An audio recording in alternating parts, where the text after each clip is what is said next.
Kembali Anda simak dalam Smart Motivation bersama Eloy Zaluku. Smart Motivation.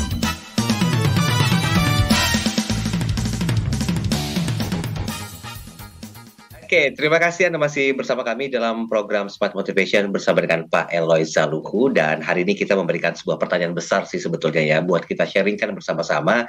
Bisa nggak sih sebetulnya yang namanya budaya organisasi itu diukur atau diaudit atau namanya didiagnosa? Kalau bisa tuh gimana caranya gitu. Nah ini baru setengah. Pak Eloy, saya izin ke WhatsApp ya Pak Eloy ya. Ini Silakan. sudah ada yang komentar ini sebentar. Tadi ada Ibu Nadia. Kalau Ibu Nadia bilang begini, saya juga agak sedikit bingung Pak Eloy dan juga Mas Daril, apakah bisa budaya organisasi itu diukur? Biasanya memang hasil akhirnya itu kelihatan setelah pindah ke generasi berikutnya. Ada nggak sih perbedaan budaya dan bagaimana sukses yang bisa dilihat dari budaya-budaya sebelumnya? Contoh misalnya, ketika perusahaan keluarga itu sukses di generasi yang pertama, belum tentu loh dengan penerapan budaya yang sama akan sukses di generasi kedua. Itu sih buat saya tolak ukurnya. Oke, silakan. Pak Eloy, mau berkomentar? Monggo. Oh ya, sebetulnya justru budaya itu kan harus selalu relevan. Ya. Makanya kita menggunakan istilah transformation, leadership and culture transformation. Oke. Kami pernah membantu sebuah family business, perusahaan keluarga yang sudah lebih dari 30 tahun usia bisnis itu dan berhasil.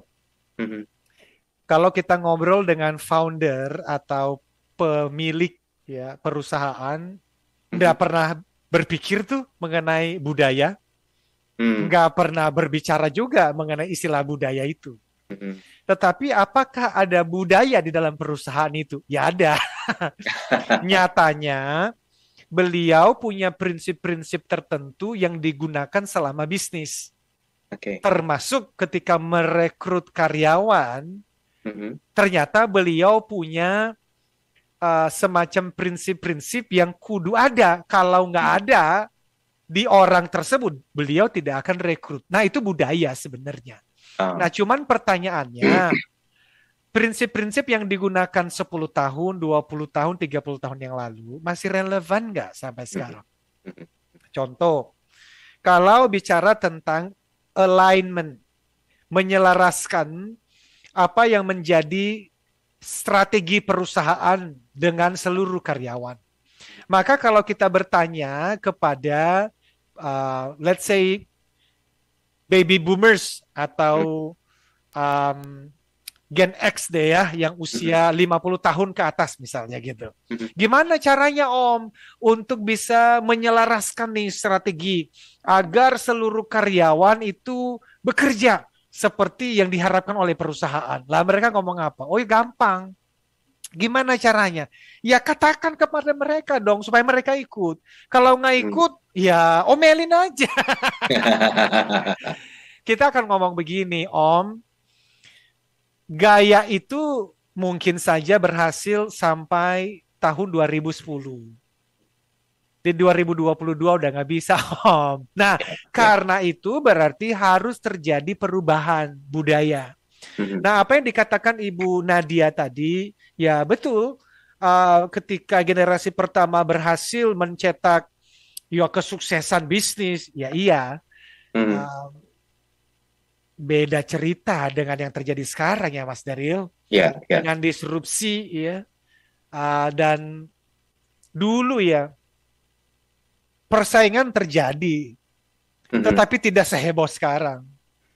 Dulu 10 tahun yang lalu, bahkan 5 tahun yang lalu lah, perubahan, change itu ada. Tapi ketika kita berhasil beradaptasi dengan perubahan, kita punya waktu 1 tahun, 2 tahun, 3 tahun untuk menikmati hasil adaptasi itu, benar gak? Untuk ngumpulin duit lagi. Lah sekarang kita baru mau beradaptasi dengan satu perubahan, 1 bulan kemudian ada perubahan yang baru. Jadi kita belum berhasil menikmati kerja keras kita, ya toh? Udah ada perubahan baru lagi. Makanya semakin banyak orang yang Wow, ini saya sudah sampaikan ya beberapa waktu yang lalu, beberapa CEO dunia itu mundur dari jabatannya loh Mas Daril. Hmm. Nggak kuat Mas Daril, berat banget. Iya toh, karena ya itu, VUCA itu dia dipaksa harus cepat mengambil keputusan. Tapi gimana mengambil keputusan di tengah-tengah uncertainty itu nggak gampang loh Mas Daril. Setuju. Nah itu sendiri butuh budaya baru toh. Ya, Bayangkan kalau semua manajer cabang di seluruh Indonesia masih menggunakan gaya 10 tahun yang lalu. Apa itu? Ya kita tunggu apa kata Bapak. Ya. Kita ngomong dulu ke pusat. Habis, Mas. Habis. Jadi itu jawaban saya untuk Mbak Nadia. Oke, baik. Saya mau menyapa dulu deh sebelum Pak Eloy bisa fokus lanjutin sampai dengan jam 8 malam hari ini dari Grundok Channel. Malam Mas Daniel, Pak Eloy, izin nyimak Smart Motivation malam hari ini. Oke, terima kasih. Siap. Lanjut Pak Eloy. Siap. Tadi saya ada menyampaikan hasil penelitian dari 3 orang hebat nih. Saya membaca jurnal mereka, tulisan mereka di Harvard Business School, Harvard Business, apa itu? Tulisan-tulisan mereka di Harvard Business lah ya. Namanya Matthew Corritor, Amir Goldberg, dan Samir Srivastava. Jadi sekarang ya mereka melakukan culture diagnose itu dengan menggunakan big data, Mas Daryl. Dan mereka menggunakan istilahnya big data processing gitu. Jadi mereka itu mengtrace ya kultur itu mereka audit berdasarkan elektronik gitu loh. Electronic communication. Entah itu melalui email, lalu kemudian isi WhatsApp group, kemudian mereka juga mereview pelanggan konsumen terhadap produk dan jasa tertentu. Dan dengan teknologi yang ada, mereka itu bisa dalam waktu cepat ratusan ribu itu bisa diolah tuh Mas. Hebat ya. Jadi ini keren banget teknologi. Jadi dulu memang aku pikir kita kan ya. Jadi harusnya itu akan lebih cepat. Walaupun saya sih merasa metode ini belum terlalu umum, tetapi ya 2-3 tahun ke depan saya pikir Indonesia juga akan mulai menggunakan ini dan harusnya itu akan membantu kita. So saya kira seperti itu Mas Daryl. Kita bisa lanjutkan nanti dengan hal-hal yang berbeda. Tetapi saya akan menyampaikan selain dari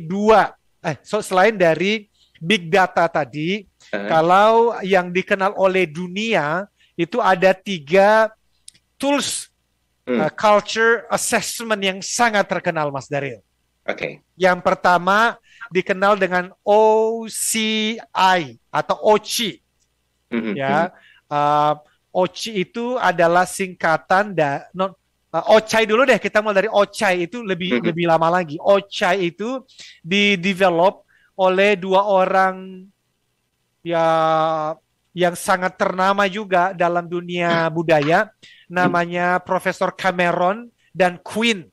Jadi OCI itu singkatan Mas Daryl dari Organizational Culture Assessment Instrument. Keren sih. Saya bahkan sudah menerjemahkan juga itu questionnaire yang mereka gunakan, lalu kemudian saya sadur untuk kemudian beberapa bisa digunakan di beberapa perusahaan. Jadi ada 6 hal yang mereka ukur di situ Mas Daryl. Yang disebut sebagai dominant characteristics, lalu yang kedua organizational leadership, kemudian management of employees, kemudian organization glue, kemudian strategic emphasis, dan kemudian criteria of success. Ada 6 hal itu yang kemudian mereka ukur, dan masing-masing 6 ini ada pertanyaan-pertanyaan questionnaire di bawahnya. Menurut saya sih keren banget. Kemudian ada lagi Mas Daryl namanya OCI tadi. Itu singkatan dari Organizational Cultural Inventory. Ini dikembangkan ya oleh seorang profesor juga namanya Robert Cook dan Jay Clayton. Dan akhirnya mereka menjadi partner dari perusahaan ternama yang besarnya di New Zealand dan Australia, namanya Human Synergistics, yang memang khusus membahas mengenai culture, organizational cultures. Dan yang terakhir, saya banyak belajar dari seorang guru, namanya adalah Fred Reichheld dari Bain Company. Mereka menggunakan namanya NPS. Itu singkatan dari Net Promoter Score. Ini juga keren banget. Jadi ketika kita mengkomunikasikan ketiganya, apalagi kalau nanti suatu hari ya kita punya kemampuan teknologi menggunakan big data tadi, keren banget seharusnya. Seperti itu Mas Daryl.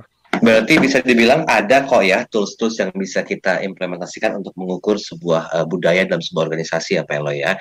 Cuma masalahnya, nah itu dia, mungkin kurang familiar karena melihatnya tidak bisa diukur gitu. Bukan begitu Pak Eloy? Bener.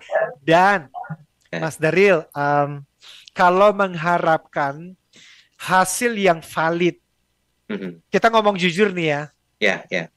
Sampai hari ini tuh memang agak costly. Ya karena kan tadi itu bayangkan kalau ada 1.000 karyawan, kita survei melalui kuesioner, tapi kan kita tidak akan puas dengan hasil kuesioner saja.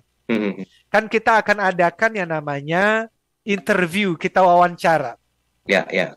Bukan hanya interview, kita akan lakukan lagi yang namanya focus group discussion. Lalu kemudian kita akan melihat materi promosi perusahaan tersebut. Kita akan melihat skrip yang mereka gunakan di dalam merekrut karyawan.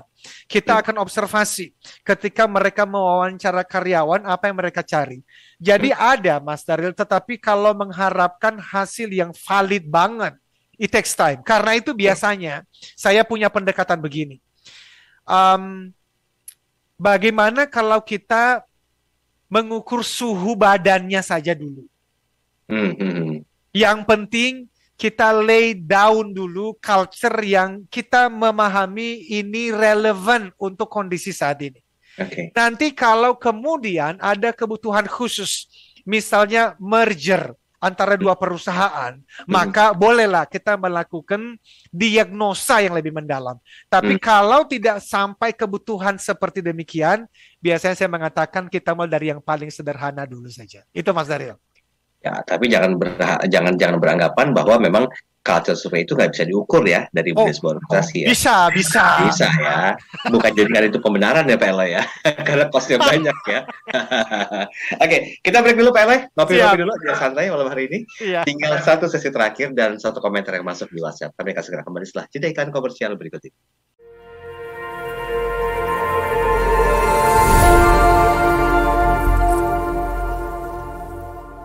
Kabar gembira. Kini program TML Practitioner tanpa kriteria khusus hadir untuk seluruh masyarakat Indonesia. TML adalah singkatan dari Theocentric Motivation and Leadership yang merupakan model pembelajaran dan juga pelatihan dalam bidang motivasi dan kepemimpinan yang diintegrasikan dengan pemahaman spiritual. Pelatihan TML Practitioner dilakukan secara virtual bersama para Certified Theocentric Motivator terpilih dan Eloy Zaluku sebagai Founder and Master Teacher of TML. Ayo, dapatkan penawaran khusus dengan sistem TSA atau transfer semampu Anda. Terbatas untuk 100 orang pendaftar pertama. Segera daftarkan diri Anda melalui WhatsApp di 0813 983 98127 atau 0818 089 09199. Jadilah TML Practitioner dan ukir jejakmu.